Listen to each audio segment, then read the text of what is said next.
Welcome back, friends, to another Dissidia Final Fantasy Opera Omnia video. Lids87 here, and in today's video, we're going to be talking about two characters, so I would love to get this started as this could turn into a long one.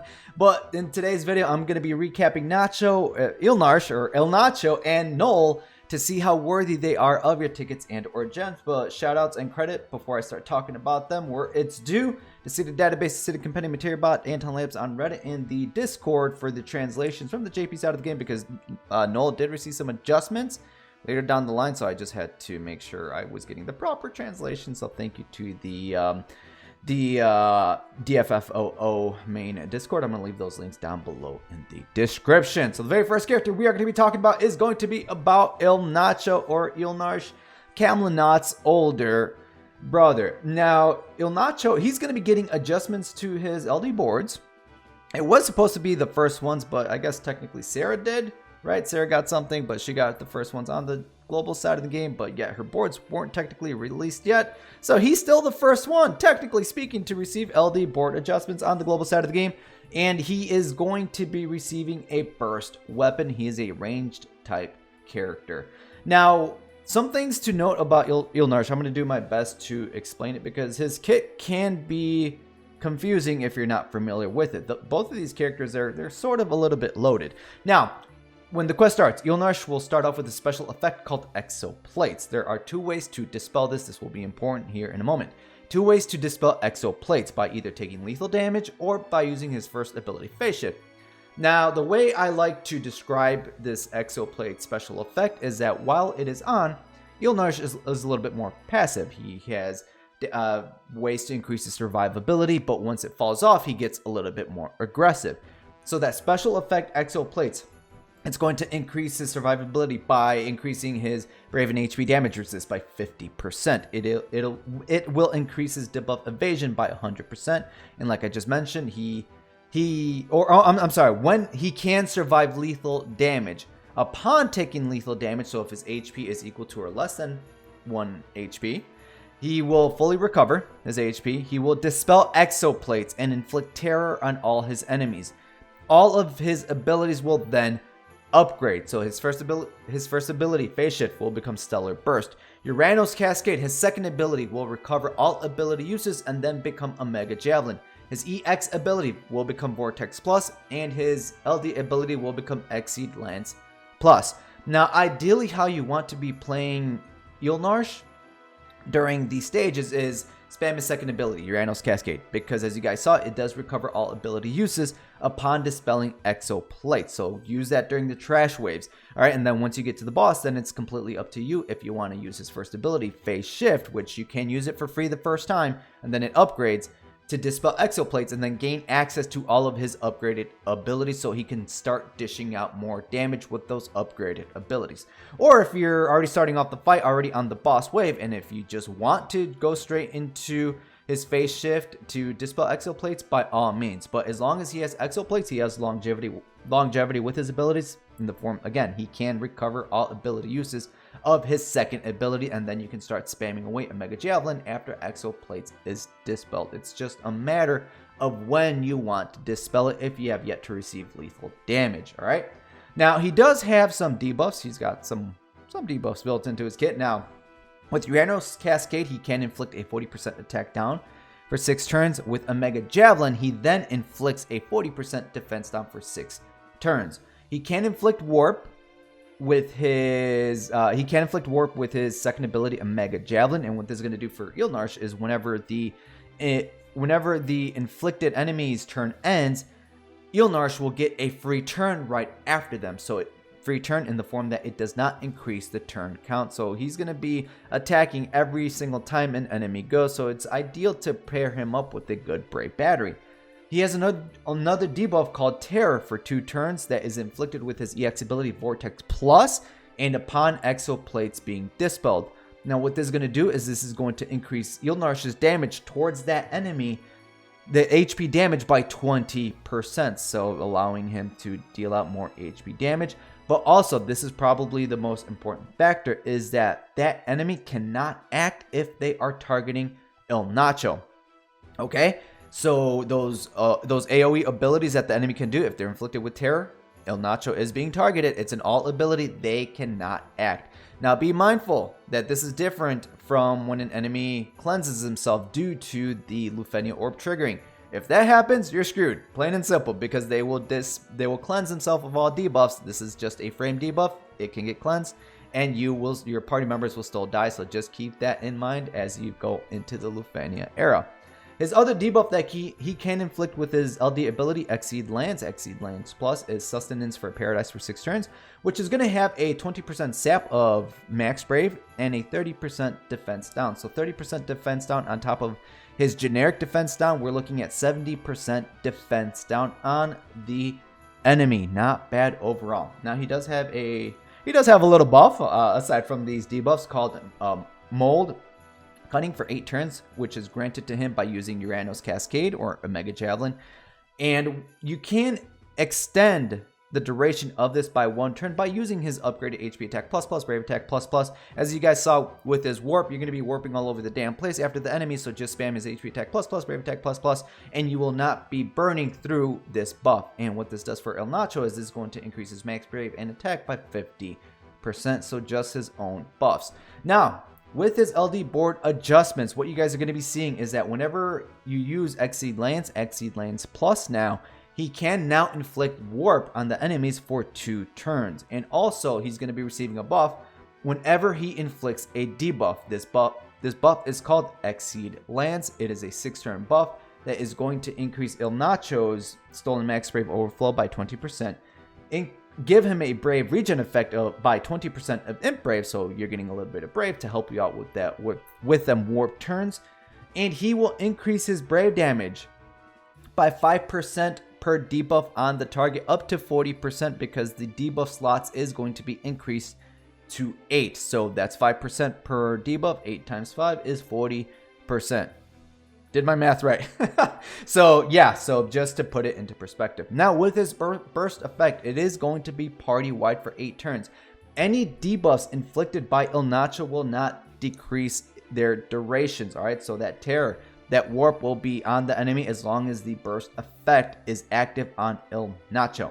Plus 30% stolen Max Brave Overflow for the party. Brave regen by 30% of Max Brave. Plus 5% Brave damage up per debuff on the target. So exactly what El'Nacho's LD buff does for him, this is now applied to the entire party with the burst effect, up to 40% Brave damage up. And plus 5% Brave damage limit increase per debuff up to 13,998. Now when it comes to the worthiness of El'Nacho, where does he lie? His LD, I'm going to say it's worthy, all right? Just it's worthy of your resources because of what it does for El'Nacho.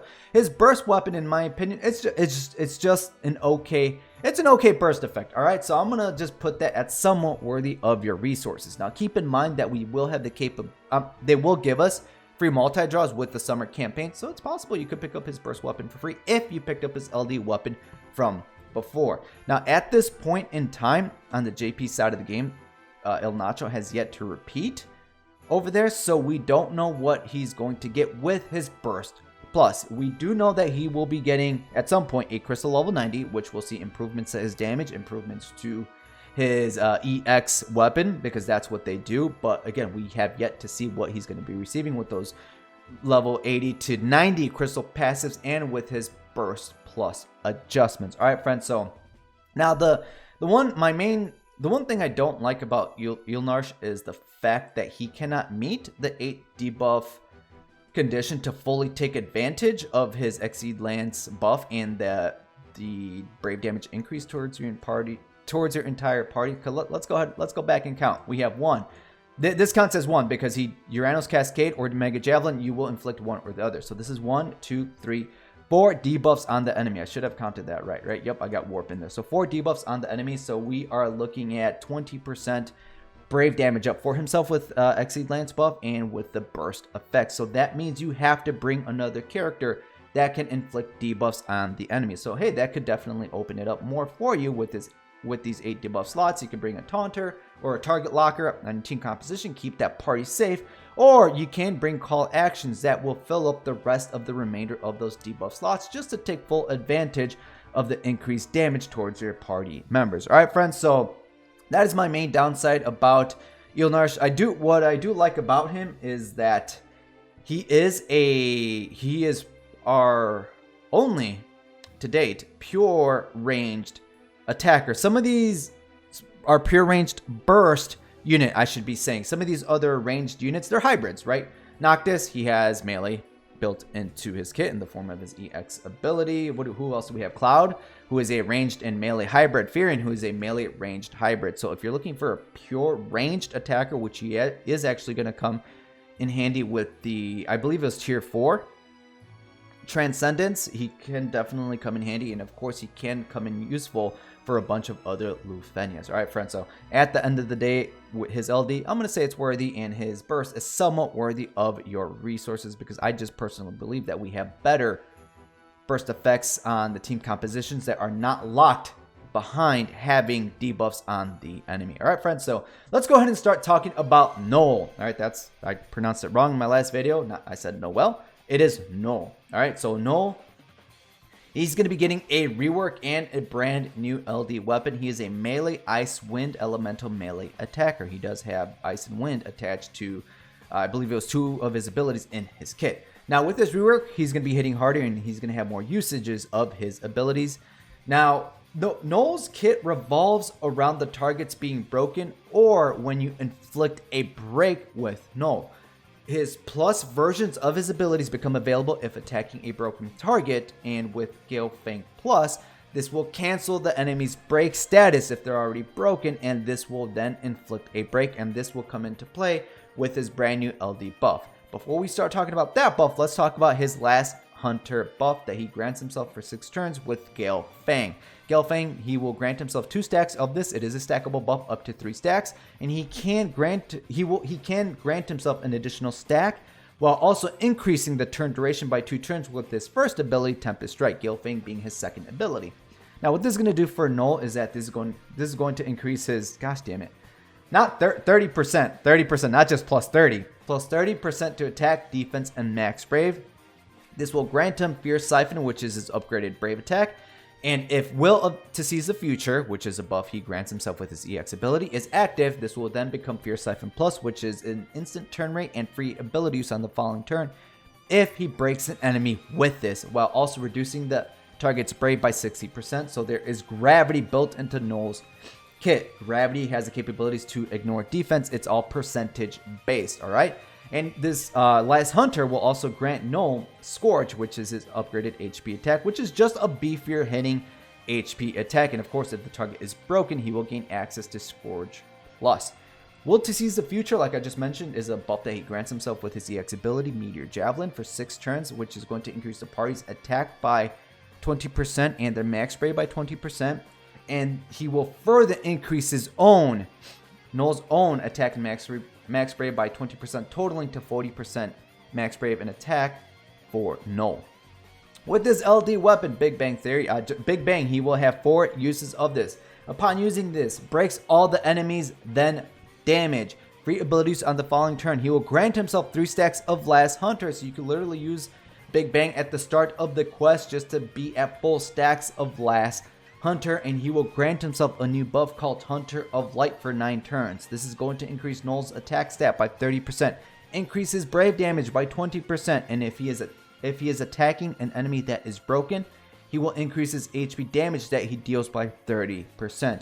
Now, when he is inflicting a break, this will trigger a follow-up attack that is just going to do more damage. So you guys saw with his second ability, Gale Fang Plus, this has the capabilities to cancel the enemy's break status. He will be following up with damage. You guys saw that Big Bang has the capabilities to break all the enemies. He will be following up with damage. Now with his LD boards, he will see improvements to Big Bang's damage, his LD ability. And now upon using Big Bang, this will re-break any enemies that are already broken. So it will cancel their break status and then re-break them, allowing you to follow up with damage due to Hunter of Light's passive conditions, right? So when it comes to Noel, how worthy is he of your resources, at least for his LD weapon and of course the rest of the kit? I actually like what Noel receives. He is worthy of your tickets and or gems, especially if you are a Final Fantasy 13 fan.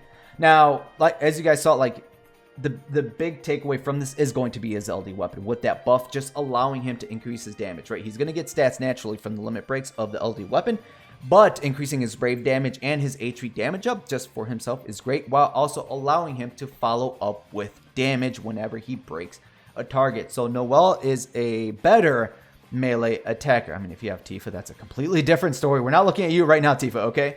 But no, again, Noel has the capabilities to re-break enemies. He can't break all the enemies with his LD ability, so when there are those Lufenia bosses that get that wonderful aura that reduces your brave damage to 1, and they need to get broken, guess who can do that? Noel with his LD ability. Alright, friends, so, but I will say this, though, that he is going to be making a comeback later down the line. Like, we literally just got him on the JP side of the game. He's going to be coming back with a burst weapon, okay? His LD will be refeatured, and he will be receiving a burst weapon during the Lufenia Plus era. That means his burst weapon will be realizable. He's going to be getting adjustments to his LD boards, primarily his LD board passives, and he will be a crystal level 90 character. That means he's going to get more passives from crystal level 81 to 90, and he's going to be getting adjustments to his EX weapon. He has access to his EX ability passive extend too.